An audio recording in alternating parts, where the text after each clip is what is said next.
చెప్పండి. అయితే చంద్రబాబు నాయుడు నేను ఎంతో మేధావునని చెప్తాను. చాలా అనుభవాలను నేను 3 సార్లు కాదు 4 సార్లు సీఎం అయ్యాను. చాలా తెలివైన ఉన్నంత ఈ తెలివైన పని మాత్రం ఇది కాదు. ఒక జిల్లా పరిషత్ చైర్మన్కి ఇంత అవమానం పరిచినప్పుడు మరి ఈ మంత్రులని సీఎం రేపు పొద్దున ఏ అధికార పార్టీలు ఉన్నా మీకు రక్షణ ఎలాగుంటుంది? మీ చేతున్నది కాబట్టి మీరు రక్షించుకుంటున్నారు అంతే తప్ప మన ఇంకేంటి ఉంటుంది? ఏం పరిపాలన ఇస్తారు మీరు? అదొక్కడే చూడాలి. ఇంత 2019 నుంచి 24 వరకు 5 సంవత్సరాల ప్రభుత్వం చూడండి. ఈ రాష్ట్రంలో ఎంత సుభిస్త్రంగా జగన్మోహన్ రెడ్డి పరిపాలన ఇచ్చాడు. సంక్షేమ పథకాలు అయితేనే, ప్రజల రక్షణ అయితేనే, ఓ పోలీసు అయితేనే ఎంత నిజాయితీగా పరిపాలించాం.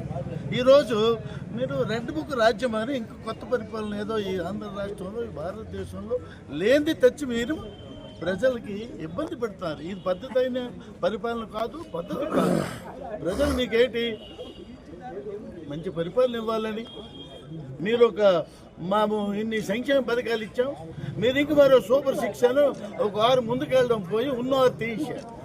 అదే కొండ 4 మందు వేస్తే ఉన్న 4 ఊడిపోయిందని చంద్రబాబు నాయుడు పరిపాలన ఇప్పుడు అలాగ ఉంది. ఏదో మీరు ఏదో ఇస్తారని ప్రజలు ఆశించి మీకు సీఎం చేస్తే ఉన్న పథకాలు తీసేసి ఈ సూపర్ 6 పక్కన పెట్టి తెల్లారి నుండి రోడ్డు మీద ఎక్కడ నిన్న హెచ్ఎల్ ఒక మర్డర్, వైఎస్ఆర్ పార్టీకి ఒక కార్యకర్తకి నిన్న అక్కడ ఒక మర్డర్. ఈరోజు ఆ జిల్లాలో చైర్మన్కే అవమానపరుస్తున్నారు. ఇక్కడ లేదు అక్కడ లేదు. ఆంధ్ర రాష్ట్రంలో అన్ని జిల్లాల్లో దౌర్జన్యాలు చేస్తున్నారు. ఇది పద్ధతి కాదు, పద్ధతి అయిన పరిపాలనే కాదు. ఇలాంటి పరిపాలన ఎంతమందో మహానుభావులు ముందు రాక్షసులు పరిపాలించారు. ఏ రోజని ఈ భూప్రపంచం నిలబడ్డారా? ఇది కరెక్ట్ కాదు. ఇప్పటికైనా మీరు బుద్ధి తెచ్చుకొని ప్రజలకి ఇబ్బంది పట్టడం మీద కరెక్ట్ కాదు. ఈ భారతదేశంలో ఆంధ్ర రాష్ట్రం పుట్టిన ప్రజలే వీళ్ళందరూ. ఈ పార్టీ అంతా ఎక్కడి నుంచో రాలేదు, ఏ దేశం నుంచో రాష్ట్రం నుంచో రాలేదు. మన మనుషులు వాళ్ళకి మంచి పరిపాలన ఇవ్వాలి, ఈ దౌర్జన్యాలు మానాలి.